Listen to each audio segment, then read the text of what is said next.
Boss Vision Conference is coming October 23rd this year in person in Dallas, Texas. You do not want to miss this one-day experience of panels, networking, solo speakers, keynotes, breakout sessions, you name it. This is the experience we all need and have been waiting for since 2020. Grab your ticket at bossvisioncon.com and we'll see you there.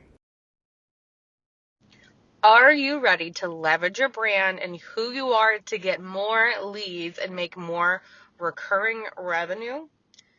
Lots of people probably nodding their head yes right now. My Girl Gang Collective Mastermind is open for enrollment. Get excited. This is a 6-month high-level program that I have designed for business owners who have been in the game a little while and now you are feeling stuck. You want to leverage more PR, brand partnerships, build your visibility, continue to scale, continue to hire, but get yourself out of the weeds of everyday work. This program is by application only. I really want to make sure that people are the best fit for this program, just like I do with all of my other services as a coach. I want to make sure we are a fit. So go to bit.ly/ggoctober, read the info, apply, and I will be in touch with you within 1 to 2 days after you apply, and we'll see if this is right for you.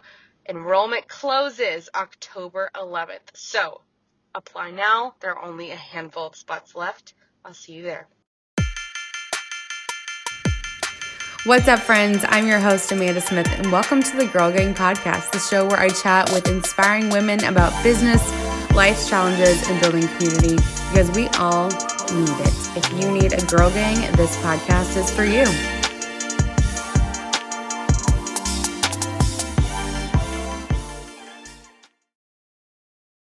What really drew you to want to make things simple and coach in a simple way for business owners? Because I'm a huge proponent of that too. Yeah. So a lot of the people who I work with have big dreams, and they're also folks who want to do a lot of different things. They know that they're like multi-potentiates and that they could be running maybe 5 businesses and working with 10 niches and that kind of thing. Right. And they're just like endlessly creative, many of them. And so in the beginning, I used to work with people in a way that was much more kind of intuitive and following their lead on what vision they wanted to create. And that was probably my old therapist training. And then I started seeing that when people were trying to do everything, they were accomplishing nothing. And they were, or they were working at the pace of molasses in terms of actually getting things off the ground. And I realized that when we choose one thing to focus on, when we're willing to niche down, pick one problem, one group of people, and create a really excellent, simple program around it, a really simple and effective process around it, then we can build our businesses so much faster and make so much more money. And the quality of our offers really goes up. Yeah. So absolutely. I started really taking a stand with people and giving them a process. My own process is really simple too. And I ask people to now, write down and bookmark everything, all the ideas that come to them, take them seriously, write them down, put them in what I have one, mine is called my riverbank, where I put all my ideas. And then have the courage to stick with one thing, because it's not easy to do that, but have the courage to stick with one thing, follow it through, and let it become excellent. So I've become, obviously, as you can tell, very bossy and opinionated about this. Like now I really want people to grow something simple. And then from there, they can go wild and create more and more, but I want them to build on that success. So let's talk about the building of programs and offers and, you know, products or services, because that, for some reason, entrepreneurs and business owners, we really love to make things complicated, you know. Oh my gosh, yeah. And it's just like, I don't know why we love it so much, but we do. And we have to make it more simple. So what are your thoughts on as far as like building programs and that approach, which is, I mean, a big question, but I think let's get into it. Yeah. I highly recommend that people start with a simple pilot program. So looking at, okay, what's the problem you want to solve for a very specific group of people? And then creating a really simple program to start with, knowing you can make it more complicated over time. You can add the bells and the whistles and the guest teachers and the, you know, the bonus trainings and all of that over time, but start with something really simple and start with something live where you're just delivering it live to one person or a small group of people. And from there, you can reiterate that program and you can offer it in different ways. So I recommend that people start with either, and I'm really curious what you're going to think of this. I really recommend that people start either with a simple one-on-one program where they've got a structure to it. So it's not just kind of a open-ended, loosey-goosey, let's just hang out and work together, but a really structured program that solves a problem and walks through perhaps some specific steps, or a small group coaching program where you've got, you know, maybe 4 to 15 people and you're walking them through a process. Or a retreat can be a beautiful thing to do. It's a little more complicated, especially if you do it in person, especially if you do it in person in 2021. But a retreat can be a beautiful, simple way to walk people through something. Or sometimes people want to create something for a workplace. So a training or a coaching package for a workplace to solve a particular problem that an organization has is another beautiful way to start. So I think those are some really good ways to start. And then business models that rely on things like what you do, I think of as something to grow into. Like a membership community, I would never recommend someone start with it, but it may end up being, I'm glad you agree. Yeah. Don't. Yeah. That is one of the things that's like, if you build it, they will not come. Or if you build it, don't expect them to come, is what I would say. And memberships are just hard, and I feel like that's a whole other conversation. But I do love that approach. And the thing is, too, as you're building your business and you open up these programs in a one-on-one or a small group program or a retreat or whatever, you have to test it. You have to make sure it's a proven offer that people want, right? And that they've been asking for, and it's addressing their problems. Because oftentimes you have a really successful, smart individual starts a business, puts their stuff out there, and then nothing happens. And they're like, what the hell? I'm smart. I'm capable. I've helped people before. I've done this before. Why isn't this working? Why isn't this landing? And I think we have huge expectations because we do have big dreams, right? And huge goals. But then, like, we haven't done the work on the back end to, like, people don't know about us. Like, if you're just starting out, or if people do know about you, but you put this new offer out there, they don't even know. They're like, what is it? Who is it for? What's it? You know, all those things. So what is your recommendation? Like, if someone's trying to put something out there right now and it's just not, like, people are just not grabbing. Yeah. I would do a post-mortem where you're looking at, all right, what just happened here? Did I start really honest with ourselves? Yeah.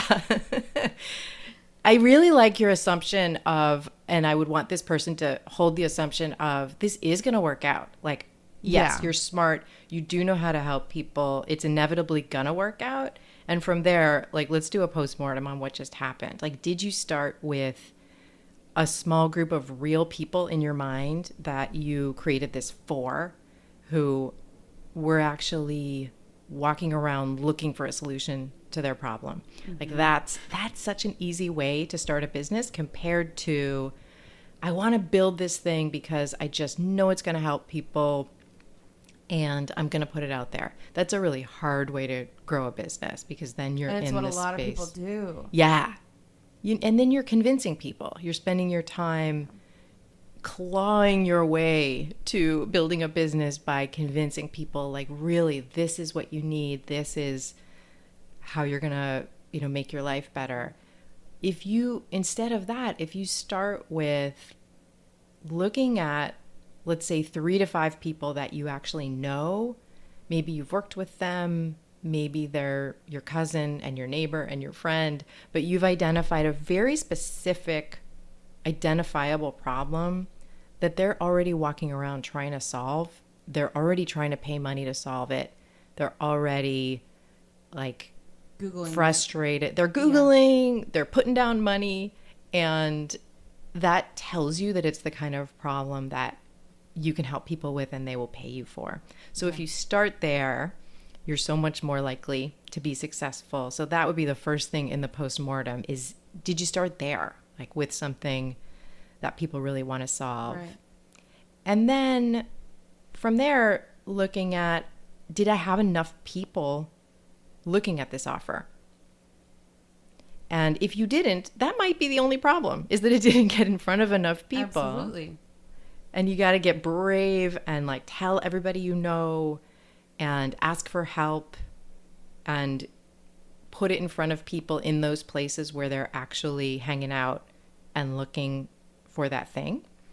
Yeah. So that could mean emailing all of your friends and colleagues and saying, this is what I'm building, this is what I'm creating, this is who it's for. Do you know anyone? Yeah. So those kinds of things that make people get really squirmy, doing a lot of that. And then the next thing I would look at is, was this offer a really clear solution to the problem for the people who I created it for?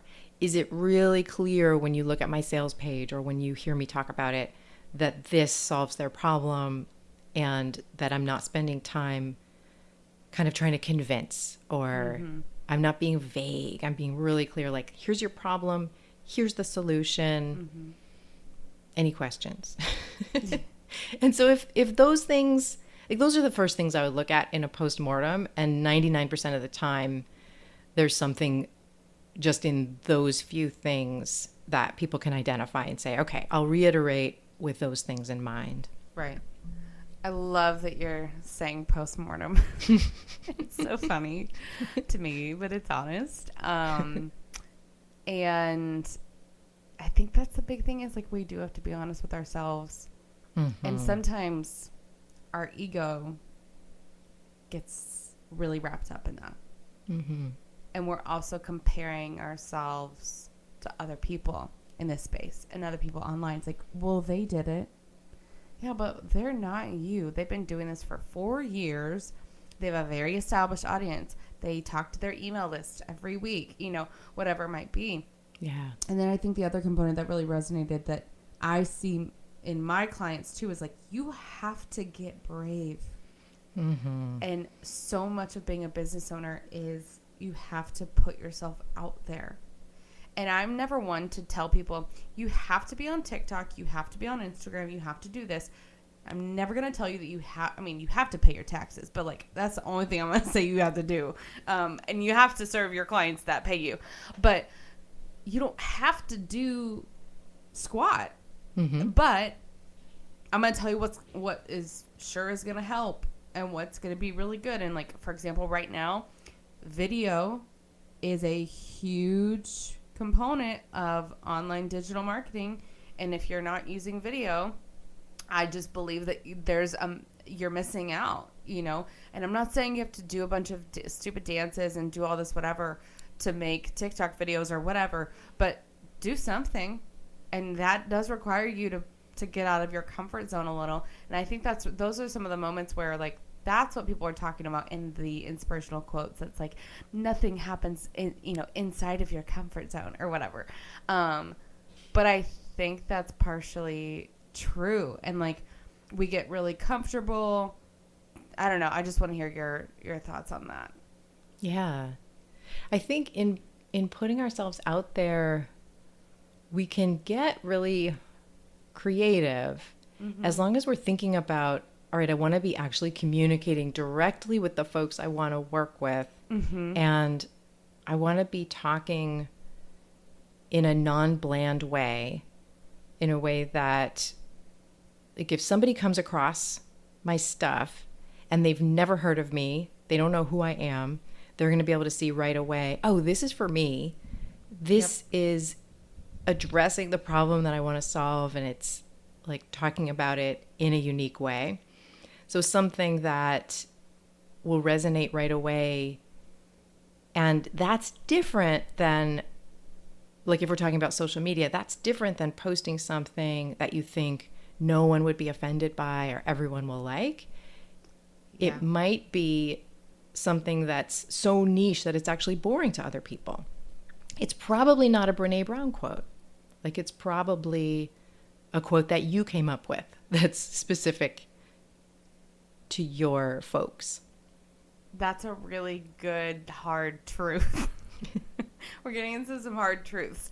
Like, okay, I'll give you an example. Man. So this woman, Samantha Fox, who I've worked with, put out an Instagram quote just recently. So she works with women in midlife who are coming out as queer, and many of them are married to men.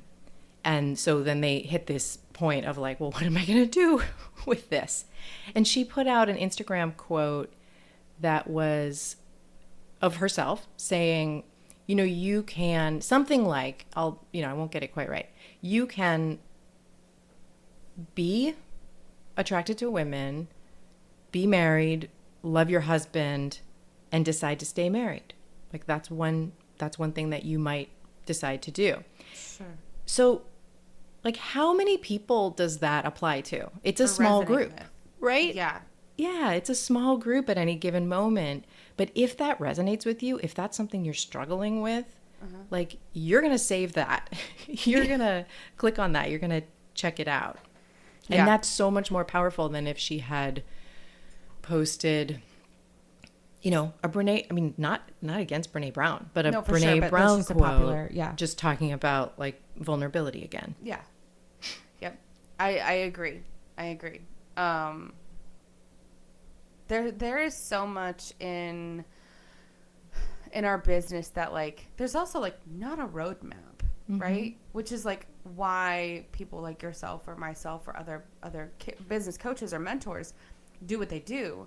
But there's not a roadmap. And even if there was, there wouldn't just be one. Yeah. Right? Talk to me a little bit about how you approach, because I'm assuming you aren't coaching people in a cookie cutter way either, you know, because everybody is different. Every business model is different. Every person is different. So how do you really take this approach as a coach to look at everybody individually, but no, there's still foundations and basics of like how people can approach building a business? Yeah. I like to do a combination of for my folks, I've got a 5-week process that I walk them through. And so there are some big foundational steps that we're walking through and that I'm teaching about, like niching really powerfully, creating that pilot program, creating a marketing plan. And it's going to be so different for each person that I want them to be looking at the fundamentals and answering some really key questions. And then I give them a ton of options within each of those steps of how they could accomplish it. So they're going to niche, and I want them to niche, as I've been, you know, kind of pontificating about. Like, I want them to niche pretty hard, pretty bold, but that is going to look so different for each person. And so we also do a lot of discussing, and I go I work with everybody one-on-one at the same time as we're in a small group. So some people are going to run into a lot of angst. Some people are going to run into a lot of fear. Maybe the thing that they want to put out there into the world is something more controversial. Like the folks who I work with who are doing work around body acceptance or, body liberation, like they tend to get a lot of hate messages. Yeah. So we need to spend time going back and forth and helping them make a decision. So I like to really, I like what you said about it's not going to be cookie cutter, because what they end up creating is going to look so different for each person. Right. But I do like to have a simple structure that they can walk through so that they're making those important decisions at the right time and they're not kind of getting lost in the there are so many possibilities of how one could grow their business that I think it's incredibly overwhelming for folks. And so I do want to keep it simple and help them walk through a process and help them don't worry about Facebook ads right now. Oh gosh. Don't look over there. Don't look over there. This is the work we need to be doing right now. Yeah. Yeah. And I love, I just lost my train of thought. I'll have her cut this out. You said you worked with people to niche down, and I had a really good next question. My brain. Oh, fear and emotions. Okay. I think a lot of, especially in a coaching capacity, there's so much emotional work or really just mindset work too that goes along with coaching. And not everybody is a mindset coach, or not everybody has the experience of being a therapist for 20 years. What are some common patterns that you see coming up? I think there's always a ton of fear of fear about money, fear about comparison, fear about, the outcome, imposter syndrome, all of those things. But what are some common things that you're seeing, maybe one or two, and how do you advise to combat those things? Yeah. One would be perfectionism. I see a lot of perfectionism, and the way it expresses itself is sometimes people talking about and really believing wholeheartedly that what they want to create is excellence. But perfectionism does not lead to excellence. Perfectionism leads to nothing. And so that's one of the first hurdles that I want to help people move through, is getting attached to perfectionism and even maybe having a little bit of pride in their perfectionism. I really want to help people let go. Yeah. I want people to be so proud of so many things, but not their perfectionism. No. Because it's garbage and it's not real. Well, like you said, it leads to nothing. It leads to nothing. And I want them to live and create and make some money, and perfectionism gets in the way of that. So that's one just kind of tough love, hard truth thing that I start with for folks, is not allowing them to kind of sit in that false pride about perfectionism. If I were to create something, it would need to be so excellent that it's going to take me a long time. And I'm like, are we allowed to swear on here? Yeah. Okay. And I'm like, bullshit. You are afraid to put your stuff out there, and you're afraid to harm someone. Yeah. You're procrastinating, and it's coming from love. You're afraid of harming anybody or doing anything wrong, but it's time to create something simple and get it out there. So that would be one. And another one would be this quitting and starting cycle that happens, I think, for a lot of entrepreneurs, and it definitely happened for me early on in the coaching business. I remember one of my best friends saying, what's going on here? You usually make things happen and you're going kind of slow. And I was finding myself in a quitting and starting cycle of, getting going on something, getting overwhelmed, and then feeling okay, I'm going to let go of this. And then in letting go of it, there is a moment of peace. There's a moment of pleasure in quitting something and feeling like, oh my gosh, there's so much that's not on my plate anymore. My day is like when so someone free. cancels plans and you're like secretly really excited. Yeah. You're like, oh my God, I can just stay here and I don't have to put a bra on. Like I don't have to put, Oh, I know. And then also get credit for not quitting or not canceling yourself. Oh, I know. I love it. But with this quitting and starting thing, if after you quit, that desire is still there, it comes back and you still want to do the thing, then you're in a quitting and starting cycle. And so that's another thing I work with people on. It usually comes up after they've, gotten some really difficult stuff done and they've built a bit of momentum, and then suddenly there's that desire to quit. And so I help people look at, is this truly something you want to quit? Because great, we need to be able to quit things. Or is this going to come back up again? Is this a desire you've actually been having for a long time and you're going to need to just work slowly through it, stay steady, and make it happen? I think there's another thing too, and I'm curious if you ever see this, in that there are people that, how do I say this?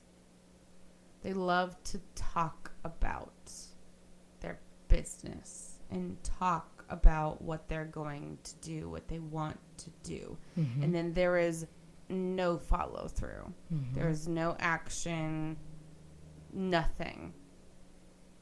What's up with that? What is up with that? From your perspective, can you just break that down for me? Yeah. I mean, for some of the folks I work with, it's overwhelm. It's like there's pleasure and excitement in talking about what they're going to create. And then there's overwhelm in where do I start? What's my first step? And that's part of, I used to work with people in that loosey-gooseier way of just kind of following their lead and what are we going to create? And that's what would get in the way for people. So now I know I sound like such a bitch, but I do it with a lot of love, but I really force people to make some decisions quickly. These decisions are reversible, but make a decision and move forward with it. Mm-hmm. And then we can talk more about what you're going to create, but start taking action. So I've kind of built it into the way that I work with people, that there is a really quick decision-making process of what you're going to begin, and then starting that experiment and learning from it. Yeah. I think a good place for the dreaming and talking is where we're going to travel to, what our vacations are going to look like. I really enjoy that. But business, let's get going. Let's start something. Yeah. I've seen it, and though it gives me a lot of questions, and at the end of the day, I can't help someone who is not going to make decisions, mm-hmm. Mm-hmm. And I think there's so much that just comes with being a business owner and all the decisions we have to make that comes from your gut and from your heart, that, again, there's no roadmap, so it's not like anybody told you this is how it was going to be. But I would want to know from your perspective, if people are they're clearly having a lot of feelings about things, or maybe they've tried to squash some things that are coming up as they're trying to get their business going. And they really probably should stop, take some stock in how they're feeling and what's going on, and then assess where do people start if that's the case. Maybe they're just feeling so frustrated with their wheels are spinning, they're on a hamster wheel and they're going nowhere, or they have all these dreams, or they have a great offer and it's worked before but now it's not working, all of those emotional things that we deal with as business owners, if people are feeling in that right now or feeling stuck, how can they begin to unpack and overcome that? Yeah. One thing that, and this is sort of a therapist-y thing to do. It is a little more of a therapy question. Well, no, and I, I love that, is like reflecting back to someone the process that you see them in. So I have one friend, BK, who does this for me all the time. Like if I'm like, so BK, what should I do? I've got to make this decision, and when should I run my program, or should I hire this person, or whatever it is. And I know she's always just going to like slow down, and she's a therapist. She's an excellent therapist. And she slows down and she's like, wait, what is the problem you're trying to solve here? Like, what are you talking about? We know what your vision is. You know what fits your vision. You know what to do next. And just like slow down and kind of step off the hamster wheel and get brave with yourself. Like get honest with yourself and look at, am I creating chaos for myself instead of just sitting with what's actually true and working the plan? Usually there's a plan that, or a lot of times there's a plan you've already committed to, and then you're creating chaos to distract yourself from the hard parts of that plan. Mm-hmm. So I want to slow people down and say like, wait, what are you doing?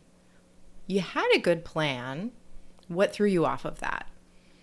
Mm-hmm. And if you're deciding to really change course, that's totally fine. But let's slow down and acknowledge that and make a new plan and then walk into it. Yeah. So I like to avoid chaos and thrashing. Yeah. Unnecessary chaos. Mm-hmm. It's like, I think of hoarders, like people that just hoard stuff. And it's really, they're buying things to do something for themselves, right? Mm-hmm. Like to fill a hole or something emotional or whatever. Or, you go to the store and you didn't really have a list. Oh, that's such a good, yes. That's like, totally what it's like. I need to go to the store. I just need to go to the store. We need some stuff.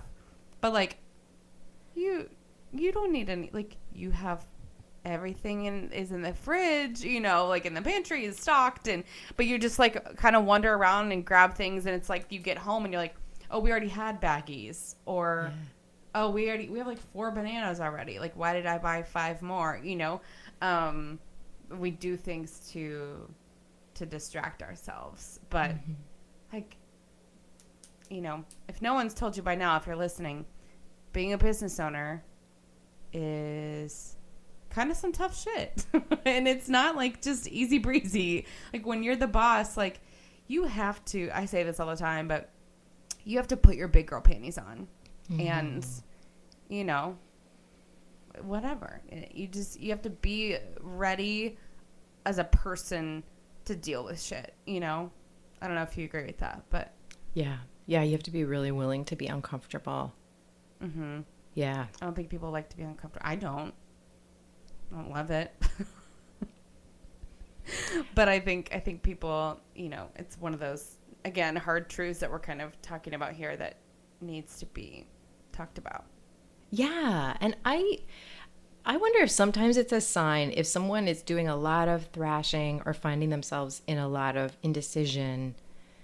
I wonder if it's sometimes a sign that they aren't setting aside some time and energy to be the CEO of their business, like setting aside some time to really look at the big picture and get clear on the direction so that you're not just kind of carried in the direction of whatever the last post is that you saw. Right.